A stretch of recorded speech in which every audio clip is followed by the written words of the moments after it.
Bonsoir Montréal. Bonsoir Montréal. Comment allez-vous ce soir? Comment allez-vous ce soir? Il fait froid, hein? Il fait vraiment froid aujourd'hui. Wow! Il fait vraiment froid.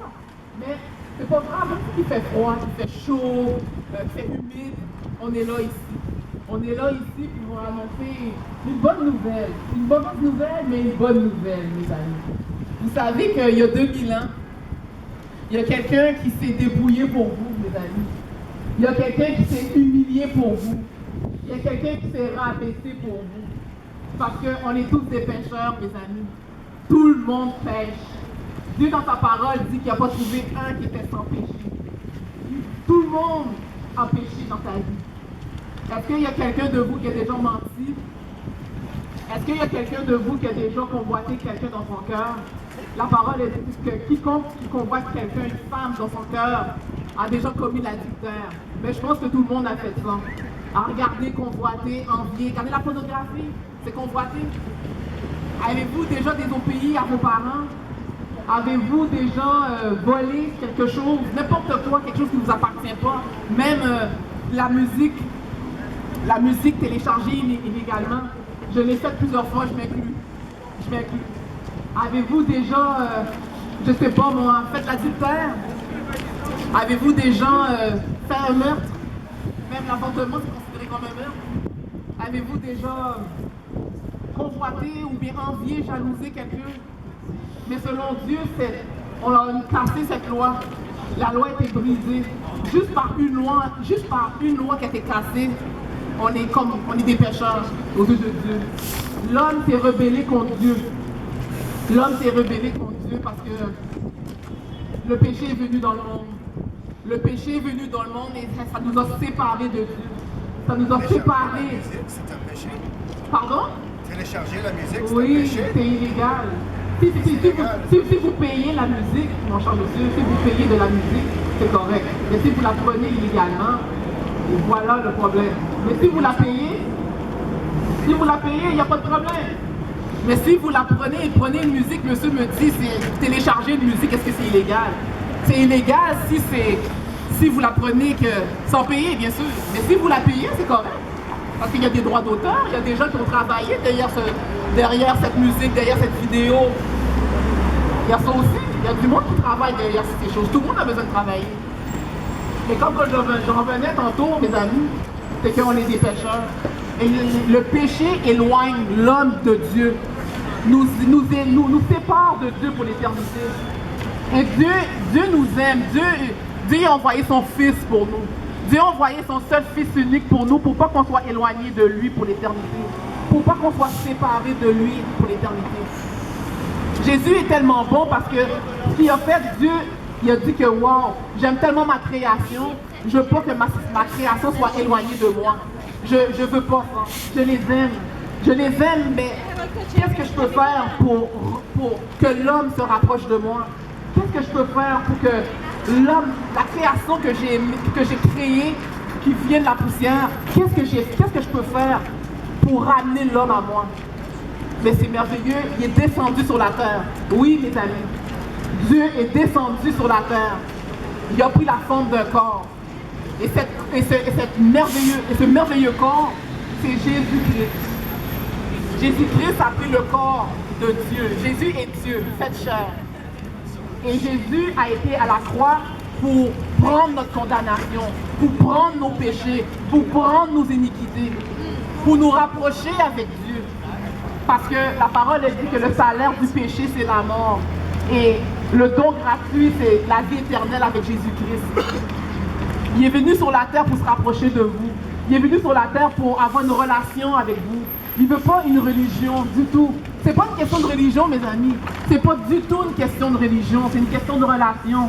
C'est les hommes qui veulent inculquer c'est les hommes qui veulent inculquer tout ce qui est religion. On veut pas de l'affaire de religion. Même Jésus ne voulait pas de l'affaire de religion. C'est une relation qu'il veut établir avec vous. Parce que ça ne sert à rien de faire des choses, comme les autres religions qu'on fait. Si tu fais ça, tu vas être bien. Si je fais ça, je vais gagner mon ciel. Non, on veut seulement une relation avec vous.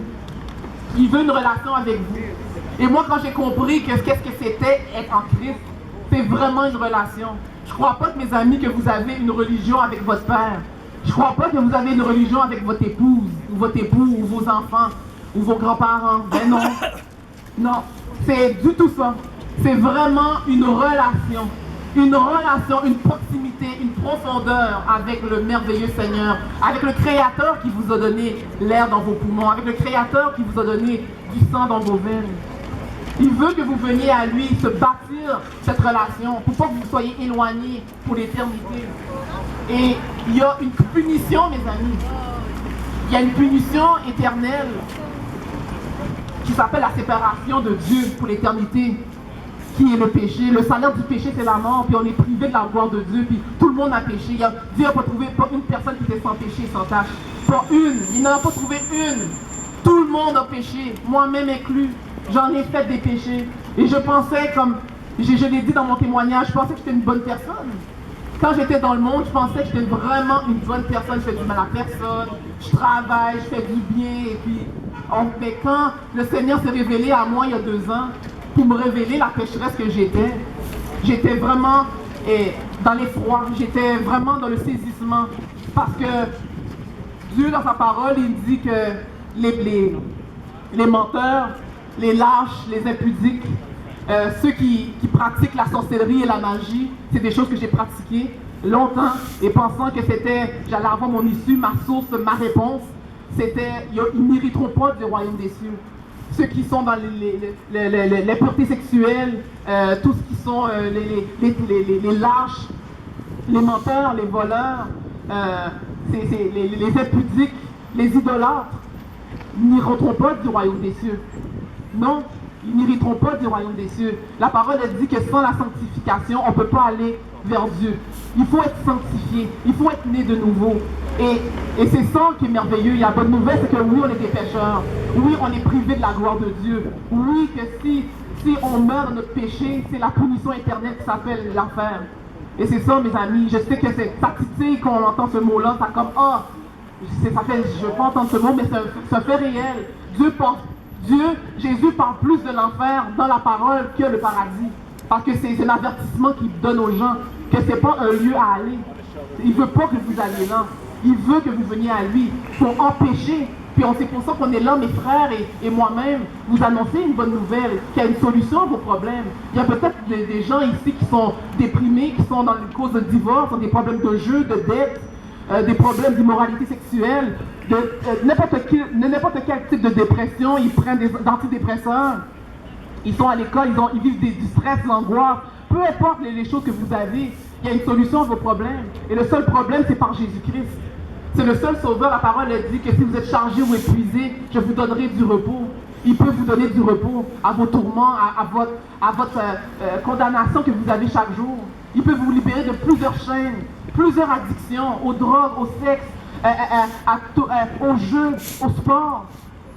Je sais que j'ai entendu que le match des Canadiens a été cancellé pour le fameux coronavirus. Regardez, c'est certain que ça effraie beaucoup le monde, ce virus. Ça effraie énormément, tout le monde est angoissé, tout le monde a peur, le monde a peur, le monde est angoissé. Mais ce qui est merveilleux dans tout ça, ce que je retire de beau là-dedans, c'est que quand on a Jésus-Christ, on ne s'inquiète plus des virus. Quand on a Jésus-Christ, on ne s'inquiète plus on s'inquiète plus j'ai attrapé un rhume, ou bien le virus qui se propage, qui fait le tour du monde, il y a des vols cancellés et tout. On ne s'inquiète plus parce que le sang de Jésus nous couvre de toute maladie, de toute iniquité, de toute souillure. Et vous n'aurez plus à vous inquiéter quand vous êtes en Jésus. Quand vous êtes en Jésus, la parole dit de vous inquiéter de rien, ne crains rien. S'il dit ça, c'est un Dieu qui ne ment pas. C'est pas un Dieu qui ment. Il ne ment pas. Dieu est le roi de la vérité. Il a dit, je suis la vérité. Amen, ma soeur. Je suis la vérité. Je suis la vérité et la vie. Et s'il dit que j'ai rien pourra m'atteindre, ne crains rien, ne vous inquiétez pas. Mais il a raison là-dedans. Pourquoi je m'inquiétais d'un virus? Pourquoi je m'inquiétais de la grippe? Pourquoi je m'inquiétais d'un rhume? Sachant très bien que le sang de Jésus me couvre. Non, ça ne donne rien, mes amis, de s'inquiéter. Quand vous recevez Jésus, ça change la perspective. Ça change énormément la façon de voir les choses. C'est pour ça que quand vous donnez votre vie à Jésus, votre mentalité change. Vous êtes plus dans la crainte, vous êtes plus dans les soucis, vous êtes plus dans le stress. Qu'est-ce qui va arriver? Pourquoi? Parce que vous faites confiance à Dieu maintenant. Vous faites plus confiance aux hommes. Parce que le roi des rois vous protège. Il vous protège, et selon sa parole, il vous protège. Et c'est pour ça, mes amis, que c'est important le message que je vous dis ce soir. Parce que ici, on est dans un temps très court.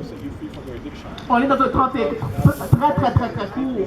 Et un jour, on va tous passer par le processus de la mort. On va tous passer par le processus de la mort, qu'on le veuille ou qu'on le veuille. Vous le voulez ou que vous ne le voulez pas. La mort va venir passer par tout le monde. Et moi, je veux pas ça pour vous, que vous mourrez sans Christ, vous mourrez sans repentance, vous mourrez sans Jésus. Parce que c'est la pire chose que je voudrais pas que mon ennemi arrive, c'est aller de mourir sans Christ, de mourir sans Jésus, de mourir sans la repentance. Vous serez éloignés de Dieu, mes amis. Et moi, je veux pas ça pour vous. Oui, Dieu est amour, mais Dieu est juste. Il est juste juge. Et c'est un juge. Il est un juge et il punit les iniquités. Il n'aime pas les péchés. Les péchés, ça nous éloigne de Dieu. Vous devez enlever, vous humilier devant lui. Et vous lui demandez pardon, comme j'ai fait. Quand le Seigneur est venu changer ma vie il y a 2 ans, je ne m'attendais pas à donner ma vie à Jésus. Au contraire, quand le monde me parlait de Jésus, j'étais une des premières qui disait non. Parle-moi pas de ton Jésus, parle-moi pas de ta parole, parle-moi pas de ta Bible, je voulais rien savoir. Je repoussais chaque fois qu'on me parlait de Jésus. Quand j'entendais le mot de Jésus, je frissonnais à l'intérieur de moi-même. Je comprends pourquoi quand les démons tremblent au nom de Jésus, les démons ne tremblent pas au nom de Allah. Les démons ne tremblent pas au nom de la Sainte Vierge. Les démons ne tremblent pas au nom de Bouddha, de Krishna, de Shiva. Non, ils tremblent au nom de Jésus.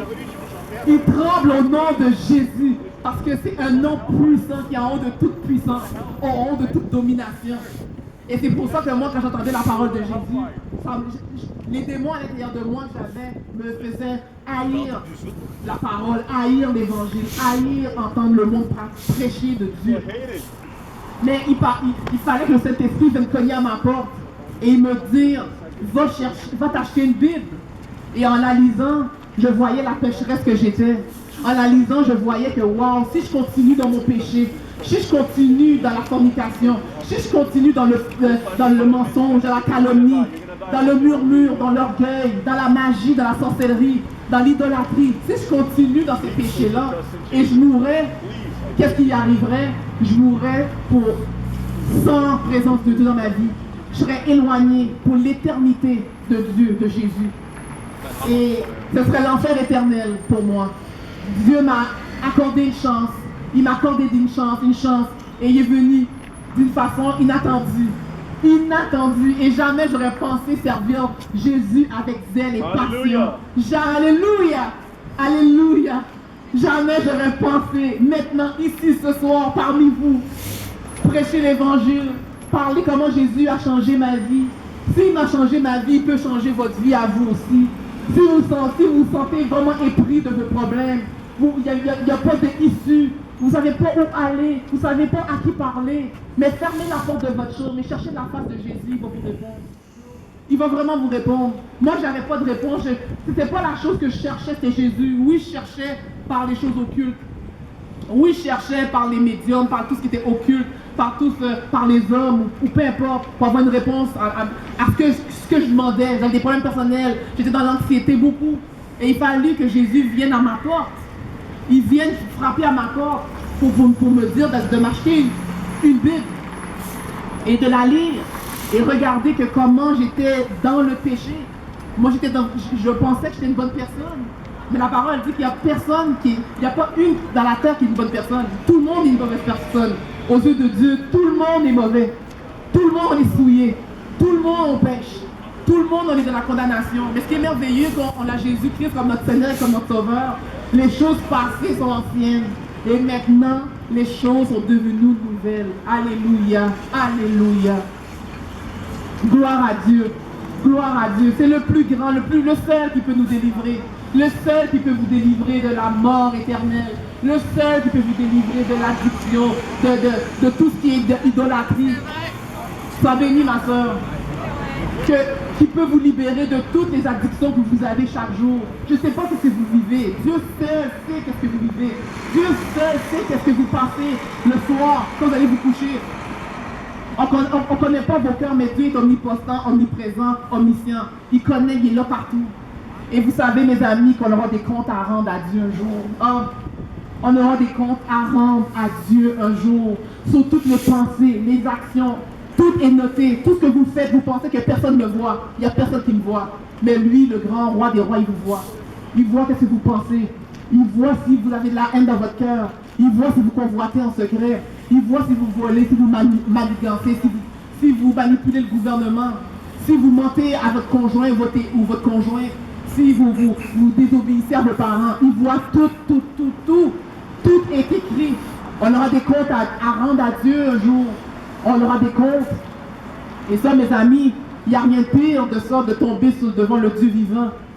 La parole est dit qu'il est permis à un homme de mourir une seule fois, puis après, c'est le jugement. Ça, mes amis, c'est terrible de mourir deux fois. On ne veut pas mourir deux fois, on veut mourir une seule fois pour être dans la présence de Dieu direct.